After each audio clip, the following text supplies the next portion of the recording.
যুব মোর্চা, মহিলা মোর্চা, জনতা পার্টির সাংগঠনিক প্রক্রিয়া অনুযায়ী আমাদের 7টি মোর্চা রয়েছে। যুব মোর্চা, মহিলা মোর্চা, এসসি মোর্চা, এসটি মোর্চা, ওবিসি মোর্চা, মাইনরিটি মোর্চা, কিষাণ মোর্চা।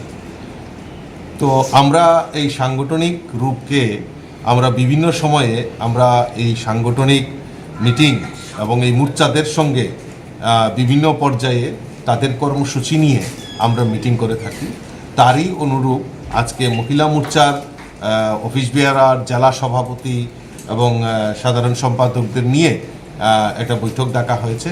তার গুরুত্ব হচ্ছে আগামী দিন আমাদের দেশের যশস্বী প্রধানমন্ত্রী নরেন্দ্র মোদীজি 12 বছর পূর্তি সরকারের হচ্ছে।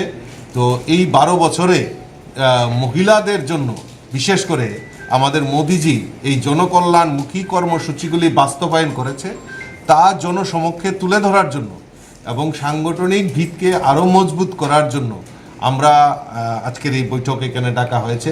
আমার প্রদেশ মহিলা মোর্চার যিনি সভানেত্রী মিমি মজুমদারের নেতৃত্বে আজকের এই বৈঠক সম্পন্ন হবে এবং আগামী দিন আমরা এই যে 12 বছরের সরকারের, মোদিজি সরকারের যে উল্লেখযোগ্য দিকগুলি আমরা সেগুলি তুলে ধরব এবং আগামী দিন আমরা কর্মসূচির মাধ্যমে আমরা সমাজের প্রত্যেকটা অংশের মহিলাদের কাছে আমরা বার্তা পৌঁছে দেওয়ার জন্য আজকের এই মিটিং খুব গুরুত্বপূর্ণ।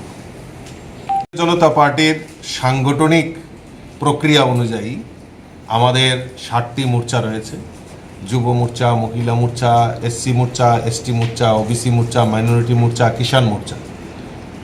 তো আমরা এই সাংগঠনিক রূপকে আমরা বিভিন্ন সময়ে আমরা এই সাংগঠনিক মিটিং এবং এই মোর্চাদের সঙ্গে বিভিন্ন পর্যায়ে তাদের কর্মসূচি নিয়ে আমরা মিটিং করে থাকি। তারই অনুরূপ আজকে মহিলা মোর্চার অফিস বেয়ারার, জেলা সভাপতি এবং সাধারণ সম্পাদকদের নিয়ে একটা বৈঠক ডাকা হয়েছে। তার গুরুত্ব হচ্ছে আগামী দিন আমাদের দেশের যশস্বী প্রধানমন্ত্রী নরেন্দ্র মোদীজি 12 বছর পূর্তি সরকারের হচ্ছে। তো এই 12 বছরে